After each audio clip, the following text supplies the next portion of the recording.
Wildcat? That's fine. All right. Yeah, this is the Trumpeter 1/32 scale Wildcat.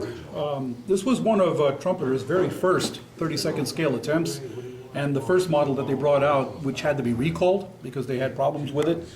This is like the third issue of it that was done in, I mean, probably 2001, 2002, and the hinge on the wings, they still didn't get it right. Yeah. Although everything else is really nice, you know, the rudder works and the flight controls all move and the flaps come down and everything, and the engine detail they really improved upon on this version. Does the stick and rudder pedals work when you move the flight controls? Negative. Darn. But they're in the right position. That's important. Yeah.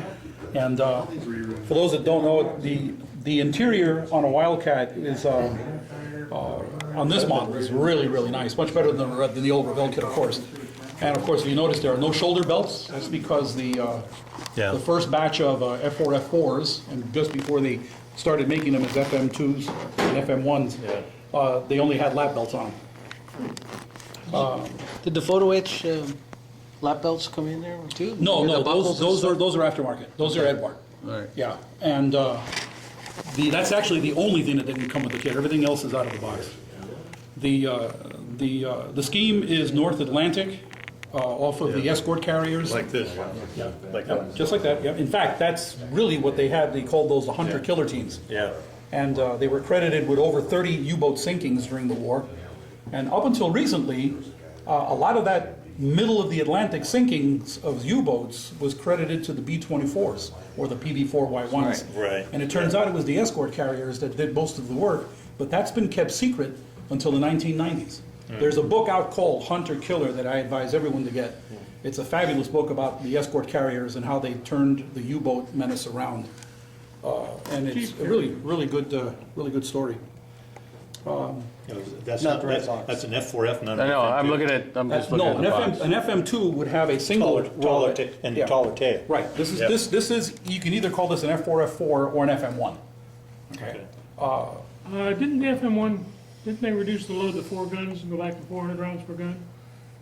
No, you're absolutely right. That is I true. think that's the only right. 6-gun model they found. That is absolutely right. That's right. When they went to the FM1, they went to a 4-gun version. You're absolutely right. They Because went back pilots to the 4-gun. complained about the Yes. lack of firing time with the Dash 4. Right. You're absolutely right. Yeah, I stand corrected.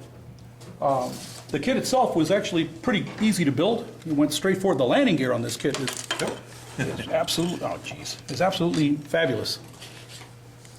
They finally got it right because several, even in any scale, the strutting on the landing gear is very incorrect. Either the struts are too big or the extension is not incorrect. But Trumpeter really got it right on this one. At least that's what the review said. Yeah, it looks right So, too. and also, if you notice, the bottom of the airplane is gloss compared to the top. That is because this Atlantic scheme is actually 3 colors. It's flat gold gray, flat insignia white, and glossed white on the bottom. The Avengers were painted the same way. I found this out when we got Michael's airplane from the previous owner, because we thought he had it painted incorrectly, and he showed all the documentation for it and everything. Why would Turns they out- do a gloss white on the bottom? Corrosion. Saltwater corrosion. As they're flying low over the water, it repels salt. It reduces saltwater corrosion. Yeah. You know, there was a crank on this side of the cockpit. Yeah. And they would crank it, 29 cranks. Yep, But have was telling me about that. That's how the landing gear got up. Yeah. All right, and there's a snap one. Their arms were like this, and their other arm was like Anybody, this. anybody have any questions? And you reach down and was trying to... The wings do work. I can get them to fold. Back and unplug in.